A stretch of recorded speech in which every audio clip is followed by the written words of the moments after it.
Kita lanjutkan acara berikutnya, yaitu acara Mau'idatul Hasanah atau tausiah, yang dalam hal ini tausiah pertama akan disampaikan oleh beliau Bapak Ki Haji Bahauddin Nur Salim.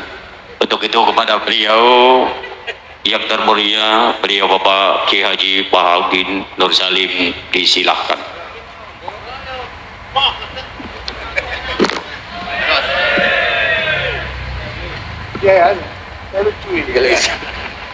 Assalamualaikum warahmatullahi wabarakatuh. Bismillahirrahmanirrahim. Rabbi shrah li sadri wa yassir li amri wahlul 'uqdatam min lisani. Allahumma shalli wa sallim barik ala sayyidina wa lana Muhammadin wa ala alihi wa sahbihi ajmain. Amma ba'du. Ingkang sangat kula hormati Pak Kawula Ki Haji Idris Abdul Hamid, wonten para habaib Habib Ahmad Al-Habsyi, wonten Profesor Hukum nih. Sedanten wonten niki nggih mitra kula teng UII. Tapi wonten PR saking tetangga Pak Mahfud. Kalau ada tanah cekungan terus diisi tanah, itu dipakai sama orang Madura. Jadi ditanya sama yang punya, ini tanah saya, yang tanah kamu di bawah, yang atas tanah saya.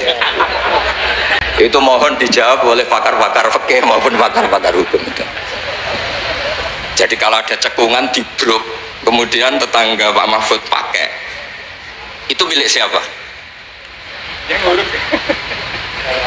Yang atas tanah saya, yang tanah bapak di bawah.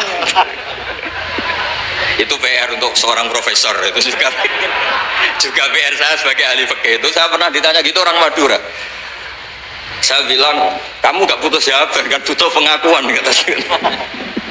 Ini dulu Pak Mahfud besar tuh karena jadi Menteri Pertahanan, kata Gus Dur. Lama-lama jadi pertahanan. Ini gue nanya Pak Mahfud. Jadi ini rileks saja. Tadi saya ini kagum sama Mbak Idris sama Habib Ahmad. Dulu itu saya punya teman Kiai Habib Ahmad. Itu saking lamanya ngempet ingin wayoh. Itu pas nekahkan santrinya bukan bilang angkah tuh, tapi kobil tuh nih. Jadi untuk tidak salah itu hebat. Terus ditanya, oh saya ini grogi baru latihan kiai sehingga salah. Terus kadung ya, kadung. Ada kiai yang pinter. Kemarin pas mempelainya jelek, Anda tidak keliru ya. Ternyata karena nganten putrinya tuh cantik, langsung bilang kobil tuh nikah. Kalau pas jelek bener. Jangan-jangan pengalaman pribadi. Terus niki keluarga sedanten Mahfud. Jadi dulu Pak Hamid lahirnya di dalam ini, Ki Hamid. Ki Hamid lahir di sini, punya abah asmane niku Abdullah bin Umar. Ki Abdullah itu punya saudara kandung itu buyut saya. Buyut saya itu rujuk paling terakhir, sehingga mas-mas di sini ini kumuluhur semua sama saya. Main suruh, main apa itu. Karena saya ini madlum terus ditegur alim, sehingga madlum itu orang paling didolimi. Jadi akhirnya Allah simpatik, terus yang paling top akhirnya termasuk saya. Karena paman-paman ini dolim saja, nyuruh. Saya ini kiai paling gak suka diundang. Bukan karena saya sombong, gak diundang itu ribet. Ngomong harus muji yang punya rumah. Tadi Mas Zainul ini yang namanya Mas Zainal Arifin itu ini di struktur ponaan, tapi gara-gara pengasuh tadi disebut Mahfud nomor 1. Itu sepanjang sejarah. Naturalisasi. Mantu ya, naturalisasi. Ini kayak ini juga naturalisasi. Jadi mantu-mantu itu agak berulah banget. Kalau saya ini gen asli, saya punya darahnya Ki Umar. Terus tadi seperti yang dikatakan Pak Mahfud, ini buatan kelas sebut Profesor ya Pak Mahfud, mohon kersane ketok putrane tokoh Partai NU Pak Mahmud itu. MD ini. Mahmud. Mahfud. Buatnya MD-nya. Mahmudi. Itu nama hoki katanya. Karena punya teman Mahfud yang nggak dikasih MD itu nggak hoki.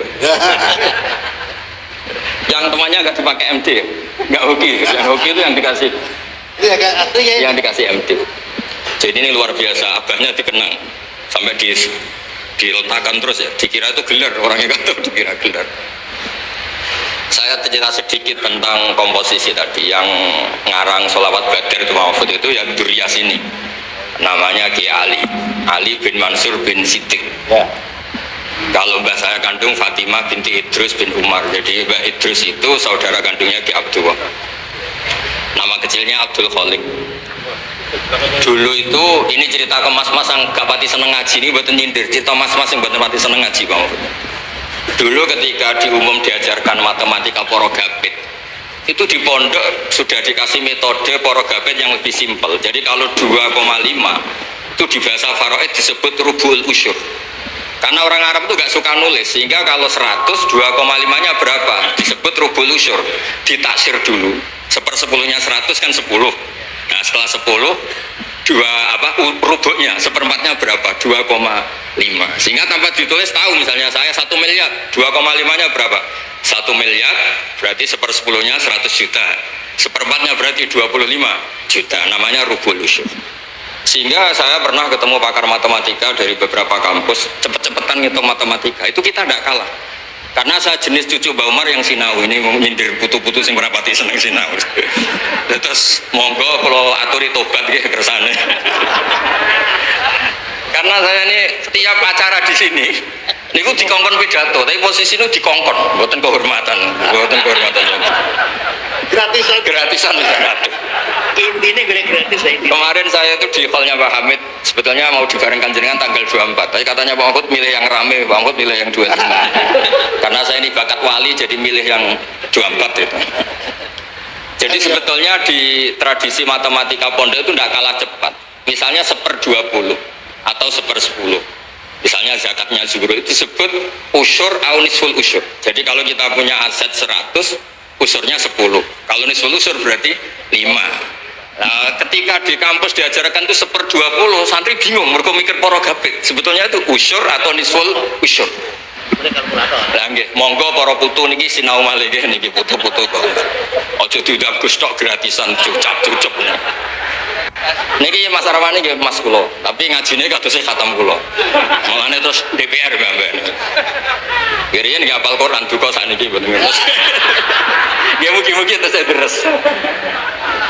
Begini namanya ya. Nak madlum kok barokah Mas. Mau didongakno Pak Mahfud. Terus di sini keluarga semua Pak Mahfud. Tadi jenengan pun ngetikan serius, sekolah bagian guyon Pak. Karena wow, bingung kalau ngadepi mas-mas balik-balik nih, bingung.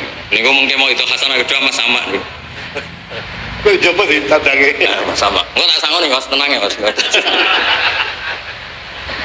Dulu itu kiai-kiai ngajarkan matematika, sosiologi itu juga gampang. Dulu yang diajarkan kita Pak Mahfud supaya orang punya harga diri itu mengutip dawuh Sayyidina Ali. Ahsin man syi'ta takun amira. Kamu berbuat baik saja sama orang, pasti Anda bisa memimpin. Ada seorang menteri, seorang presiden, seorang apapun itu kalau sama orang yang ngutangi, ada acara menteri itu orang nggak lihat. Itu ada menteri datang, diajak sama orang yang nggak siapa-siapa, nurut. Loh, kenapa kamu nurut? Saya punya utang orang ini, Gus.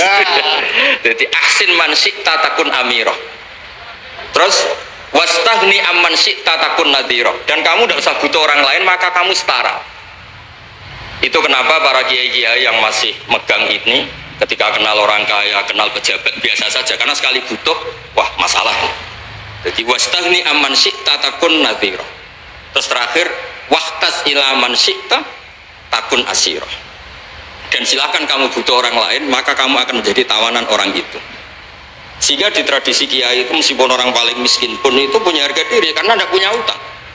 Wastahni amman syi'ta takun nadhira. Kamu tidak bisa butuh orang lain, pasti kamu setara. Kalau kalian Mas Sama ini kalah, undang Mas yang baik Kiai Behi keren, putu Mbah Hamid. Sering neror pulau ini putune wali. Mbah Hamid dulure mbahku paling padha waline.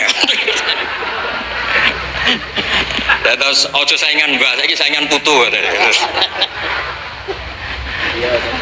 Ya udah cocok saingan putu le. Saingan. Pulau niku ngorek ikhya lho, Mas. Siap. Niku ngorek no. Oh, udah tenang. Tereng, berarti kalah.